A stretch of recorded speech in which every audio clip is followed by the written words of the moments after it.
Tempo comum, 26ª semana, terça-feira. Tema: 23. A caminho de Jerusalém. Pontos a meditar. 1. Não desanimar pelos nossos defeitos. O Senhor conta com eles e com nosso empenho em arrancá-los. 2. A ajuda incessante do Espírito Santo. 3. O defeito dominante. Pelo sinal da Santa Cruz, livrai-nos Deus nosso Senhor dos nossos inimigos. Em nome do Pai, do Filho e do Espírito Santo. Amém. Meu Senhor e meu Deus, creio firmemente que estás aqui, que me vês, que me ouves. Adoro-te com profunda reverência. Peço-te perdão dos meus pecados e graça para fazer com fruto este tempo de oração. Minha Mãe Imaculada, São José, meu Pai e Senhor, meu anjo da guarda, intercedei por mim.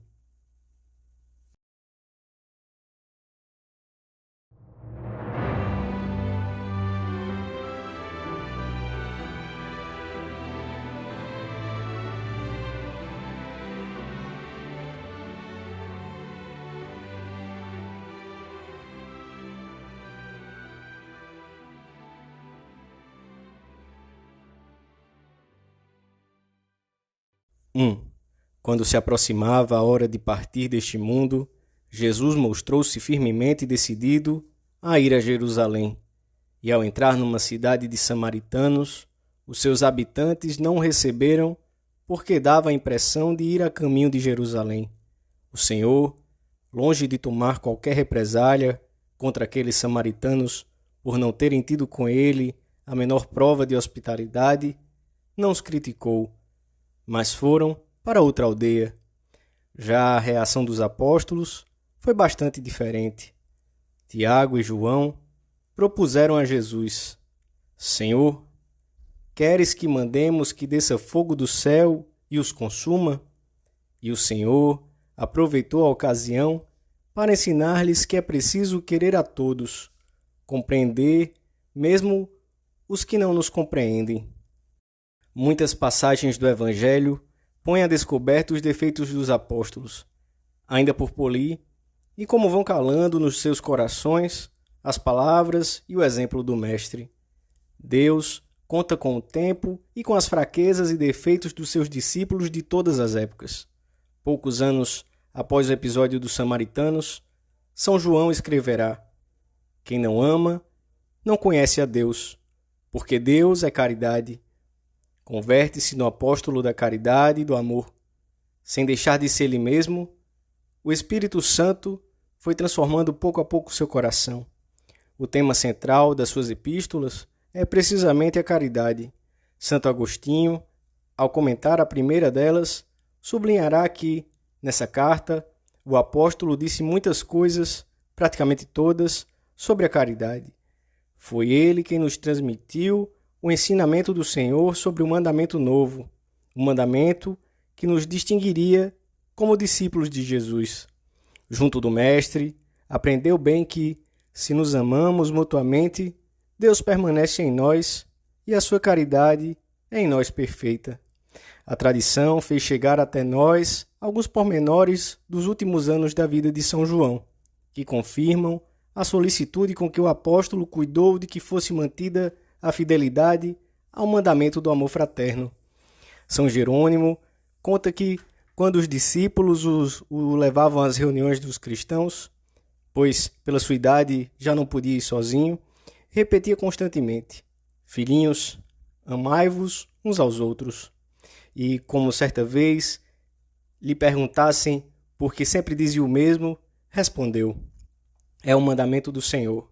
E, se se cumpre, isso basta.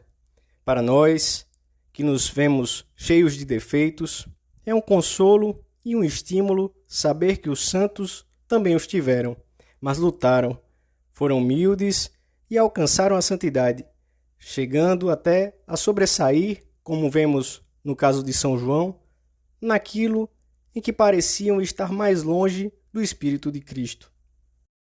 2. Depois do dia de Pentecostes, Espírito Santo completou a formação daqueles que escolhera para que fossem as colunas da sua igreja, apesar de tantas deficiências. Desde então, não deixou de atuar nas almas dos discípulos de Cristo de todas as épocas.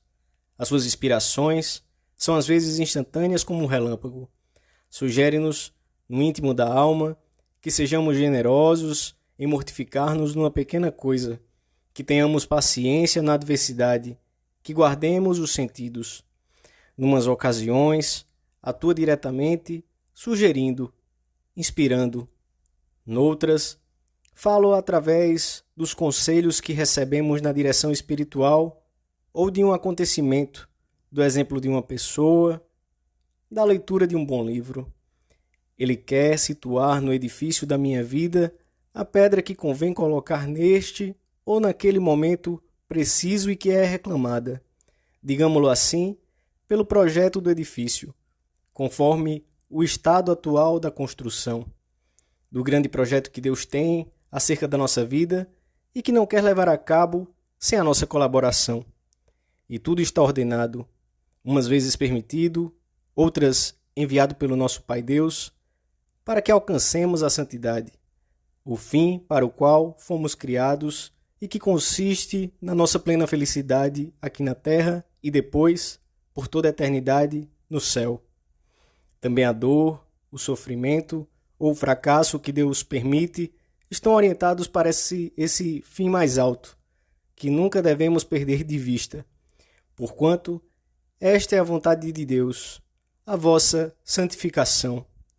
Deus ama-nos sempre, quando nos dá consolações e quando permite a doença, a aflição, o sofrimento, a pobreza, o fracasso. Mas ainda, Deus nunca me ama tanto como quando me envia um sofrimento. É uma carícia divina, pela qual sempre devemos dar graças.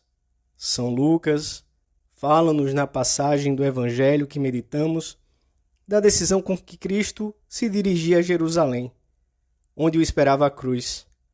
São João não mudou num instante, nem sequer depois da repreensão de Jesus, mas não desanimou com seus erros, pôs empenho, permaneceu junto do Mestre, e a graça fez o resto.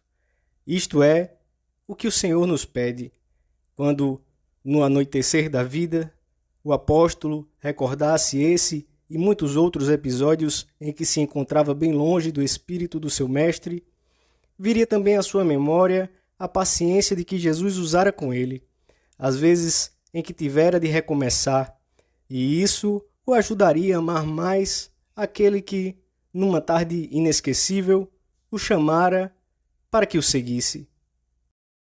3. Deus concedeu a São João uma particular profundidade e finura na caridade. Tanto na sua vida, o Senhor quis que fosse ele a cuidar da sua mãe, como nos seus ensinamentos. Movido pelo Espírito Santo, escreveu estas palavras cheias de sabedoria. Nisto se distinguem os filhos de Deus dos filhos do demônio. Todo aquele que não pratica a justiça não é filho de Deus, e também não o é aquele que não ama o seu irmão.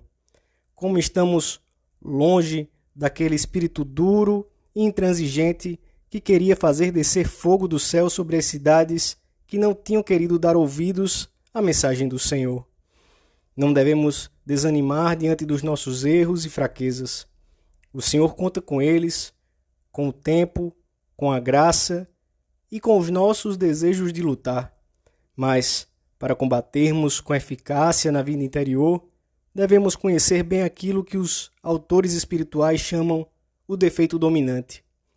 Esse que em cada um tende a prevalecer sobre os outros e, como consequência, se faz presente na maneira de opinar, de julgar, de querer e de agir. Trata-se de uma deficiência que, de alguma maneira, está na base de todos os nossos erros. Nuns será a vaidade, noutros a preguiça, ou a impaciência, ou a falta de otimismo, ou a tendência para a ira. Não subimos todos pelo mesmo caminho para chegar à santidade. Uns devem fomentar sobretudo a fortaleza, outros a esperança ou a alegria. Na cidadela da nossa vida interior, o defeito dominante é o ponto fraco, o lugar desguarnecido. O inimigo das almas procura precisamente em cada um esse ponto fraco, facilmente vulnerável e com facilidade o encontra. Por conseguinte, nós também devemos conhecê-lo. Para isso, é preciso que nos perguntemos para onde se caminham habitualmente os nossos desejos. O que é que mais nos preocupa? O que nos faz sofrer? O que nos leva com mais frequência a perder a paz ou a cair na tristeza? Também ajuda a identificar o defeito dominante, perguntarmos-nos em que ponto somos mais assaltados pelas tentações, pois é onde o inimigo nos vê mais fracos e, por isso, onde mais nos ataca.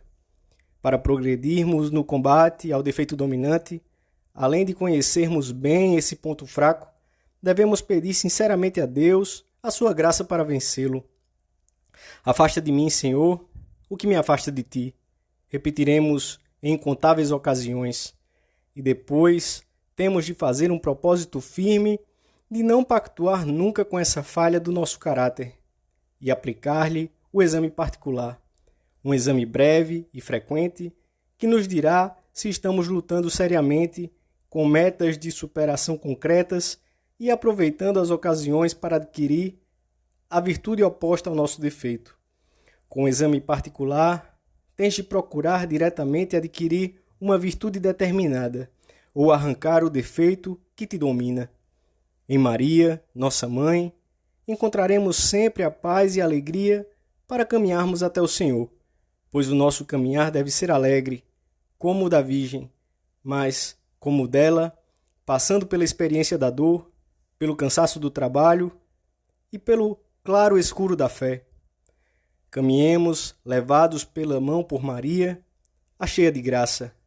Deus Pai, Deus Filho, Deus Espírito Santo, encheram-na de dons, fizeram dela uma criatura perfeita. É da nossa raça e tem por missão distribuir apenas coisas boas. Mas ela converteu-se para nós em vida, doçura e esperança nossa. Maria, Mãe de Jesus, sinal de consolo e de esperança segura, caminha pela terra, iluminando com a sua luz o povo de Deus peregrinante. Ela, a nossa mãe, é o caminho, a via, o atalho para chegarmos ao Senhor. Maria encherá de alegria os nossos trabalhos, o nosso peregrinar.